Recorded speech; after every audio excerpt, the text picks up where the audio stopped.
Okay, good evening. I believe you are doing well. Please, this video actually is intended to just go through whatever thing I was taught yesterday. That's the time series class, okay? So I'll try my possible best to explain things for you, okay? So let's get started. Let's open our studio. So I have mine here. I've opened my R studio out here. So after you've opened your studio, you just have to import your data, okay? So you have three ways to import data in R. First, one is to use the coding to import the data, okay? Then two, we have in our environment pane here, we have this particular button here, import dataset. You can click on it and then you import the data that you want to. The first one is from test. That's CSV file, okay, comma separated blah blah blah, whatever thing that is there. So you have the CSV file, you have from test R, then you have from Excel and from SPSS, okay. So you can choose from Excel. Then another way is to also go to the file menu here. You click on the file menu, then you go to import dataset. It also has the same option as the first one, okay. So you just import it from Excel. Now, before you can import a data from Excel, you need a specific package before you can do that, okay. And that package is readxl, okay. So if you don't have it, you can't import Excel file. So first, make sure you import it. If you don't have it, you just type install the packages, then you type the name of the package, readxl. So we have read Excel here, then you import it.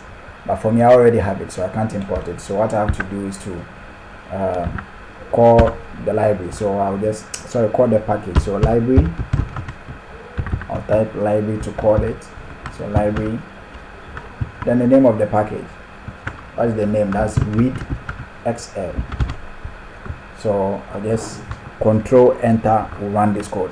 So I've run it. Now I can import any data set that is from Excel, okay. So I'll go to my file, go to import data set, and go to from Excel. I'll click on that, and it will give me this option. So the first bar here is actually to locate or to take you to the location of your file. So you click on browse, and then it will take you to your this particular place here, that you can navigate to where your data set is.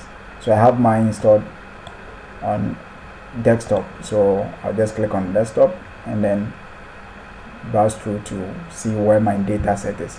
So here I have my data set here. I'll just click on it to select it, and then I'll click on open. So I open it, and you have to wait a little for it to preview to you how the data will look like after you've imported into R. So this is how it looks like, okay. So if you are satisfied, you just click on import here. Now you have to look at this place. This is, if you are using the code format, this is how the code will look like, okay. From here, this is how the code will look like. So if you don't want to go through this long process, you can just type in this code and then it will import the data. But since we are beginners, let's go by this way. And then you see that the first line here, it is importing the library, that's readxl, that I made mention of it, okay. That's what it's calling. That's the package you can use to import the data. So you click on import, and then it will give your data. It has imported the data. You can see it from the environment pane here. Then you have your data being viewed here, okay. So it has only three variables. We have year, we have temperature, and maize. That's the variables that we are going to work with, okay. So with these variables, we don't know the data types that they are, okay. So we have to first check their data types to know how these variables have been stored, okay. So in R, to check the data type, you just type str, then you pass in the name of the data, okay. So I have the name is data exercise, so I have it there. I'll just hit the tab key to select that, and then I'll run it. control enter will run that. And if you come to the console, you are seeing it here. So we have year is in numeric form, it is written here, okay, it's in numeric. Then the temperature 2 is in numeric, and then maize is also in numeric. So all the variables that we have, the 3 variables, are all in numeric form. But we are dealing with time series, okay. So what you have to do is to convert this particular variables that we are going to use in our analysis to time series variable, okay, because as at now OWL does not recognize this as your time series data. So to check this for your confirmation, you just type is.ts. So this means you are checking whether it is a time series data or not, okay. So in class we use the maize variable, okay. So I'll just data, I'll call my data first, and then shift, then use the $sign to select the maize, okay. This the longest way. I will show you the easiest way after this line how you can call the maize without typing the name of the data, okay. So after this, control enter, you see in the console here that it has output we have false. Yes, it means that OWL is not recognizing this as time series, okay. It's just a data frame, so we have to convert this into time series. So before we can do this, let's make things easier for ourselves. So let's use this particular keyword attach. So let's attach the data. What this code does is it's if you attach a data, that means you can call the individual variables without calling that particular data set, the name of the data, okay. So we use the attach to work with the individual variables without using the main name, okay. So that's my best explanation, so let's take it that way. So then you just pass in the name of the data, okay. So data underscore exercise. To have it, I'll use the enter key or the tab to select it, then control enter will run the code. So you see in the output they are saying that the following objects are marked from data side. So we have maize, temperature, yeah, they are all serving as a different data, okay. Yeah, let me put it that way, they are all different data. So you can type maize, and then maize will come as a data. If you run this, it will give you the data of the maize, okay. So you have it here. Now let's convert the maize data into time series, okay. So I just want to store that particular variable again as maize, so I'll just type maize, and then I will use the keyword ts. ts means time series, that's the package to pass that, okay. So time series, then type in the name of the data. What are you converting? We are converting the maize, so maize, then comma, then you have to tell R where it is starting, which year, where is it starting from, okay. So now data set is starting from 19, so we first have to type start, then you type where it's starting from, so 1961, right? That's where our data set is starting from. If you can't find it, you go to your data view, and then yeah, we have start is 1961 and it is ending at 2019. So we have start, then comma, you tell R where it is ending, so you type end, and then you pass in where it is ending, so 2019, then comma. After you've stated where it is starting and ending, you have to tell R as well how it should group this particular data, okay, whether in years, months, quarters, days, weeks, hours, or whatever. So to do this, you have the parameter frequency, okay. So type in frequency, and then if you want in year basis, you just type in 1. If you want month, you have to type in 12. If you want quarters or quarter, like you say that way, you type in 4. Okay, then so with this one we're just dealing with year, so I'll just type in 1 and then you are done. Okay, so you just run this line, and then if you can see it from your environment pane here that time series, the maze is now in time series. So you can check it again, is.ts, then you pass in the name, so maze. You are checking whether it's now a time series data or not. So maze, now you are seeing it here in the console, they say true, so now our data set is in time series, right? So from here we looked at how we can plot this particular data. Okay, you just want to visualize it to see if you have any pattern or regularities in the data set. So to plot or to visualize it, we looked at 3 ways, right?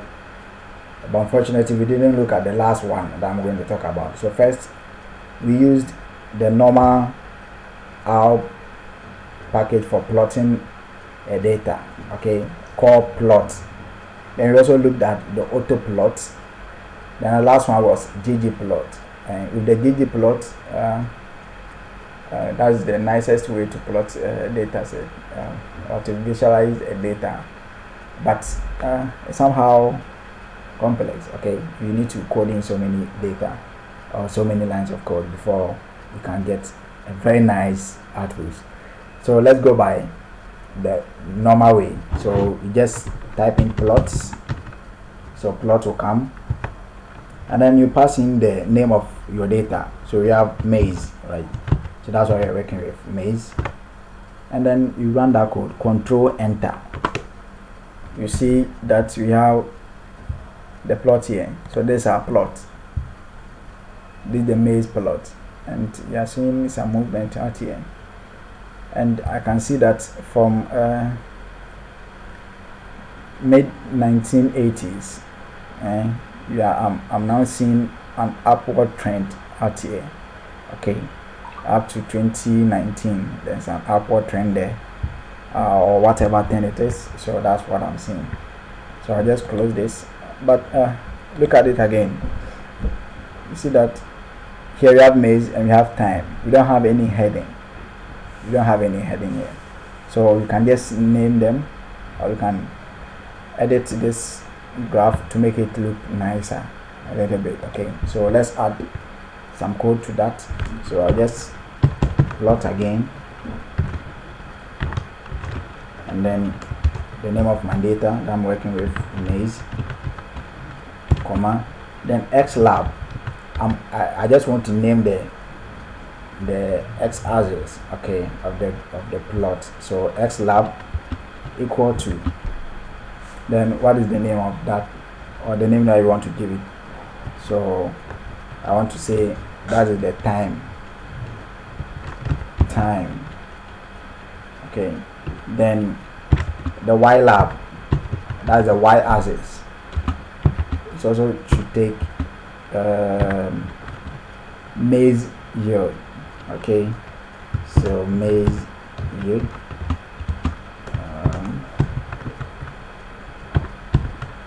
Then I want to give it a title. So to give it a title, just type in main. Main is the title. Okay, so I'll type time series plot of maze yield. Oh, what is that? Then I'll hit control enter, and now I'm seeing the labels here. Okay, I have a very nice title for my plots, and I have the name of the x-axis here, and the name of the y-axis also here. Okay, this title here, you can position it, but we will work on it later on. We didn't look at that in class. Okay, so you just position it anywhere you want it, but not now. We'll do it later on. Okay, so this is the first plot that we did. Now we also looked at auto plot. Okay, we looked at auto plot, and that particular plot is from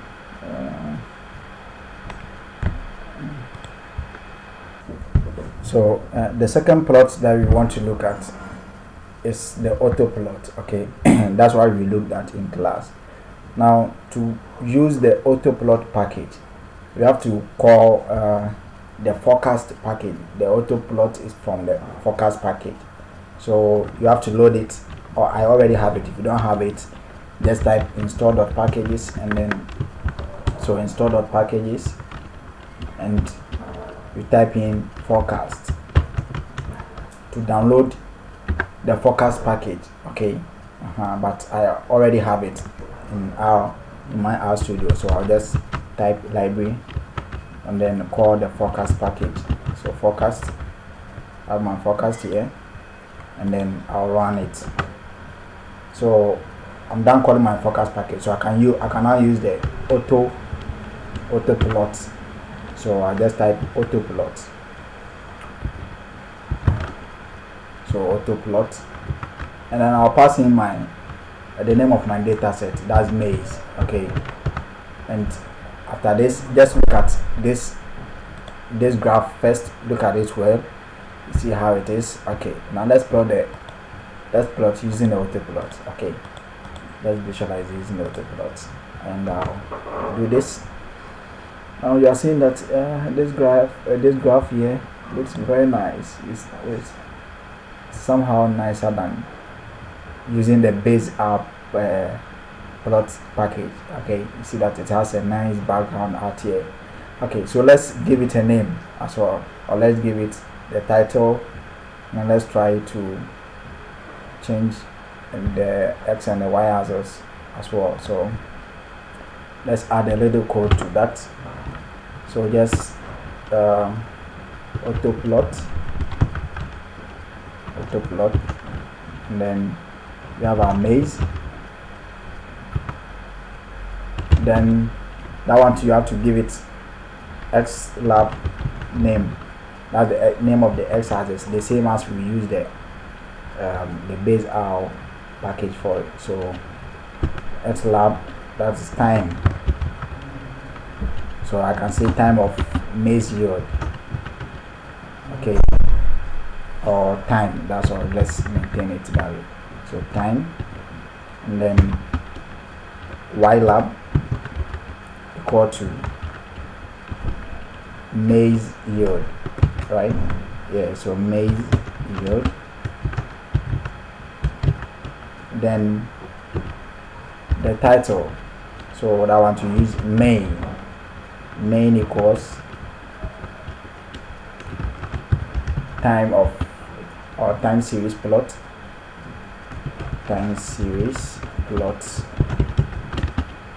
of maize yield. So after I'm done with it. Okay, I'm done with that. So I'll just run this code. Let me expand this for you to see it well. So I'm done with this. I'll run this particular code. I'll select that, and then I'll hit on the run, or control enter. We'll just run that. Now I have my graph here, so let me zoom it. You see how this one also looks like, and you see how the title has been positioned to the left corner. And yes, that is how the auto plot is. It has a very nice background here. Okay, so you can just play around this particular package. Okay, you can change the color of this particular line here, and you can change it to any color you want. Okay, and you can change the background as well. You can remove the grid lines here, but we didn't look at that in class. So this is what we did in class. We had wanted to look at the ggplot, but that one I won't include it in this video because it will make the video long. So I'll do another video and then work on it. So thank you very much, and if you have any question, you can just PM me in my on WhatsApp actually. Okay, so thank you.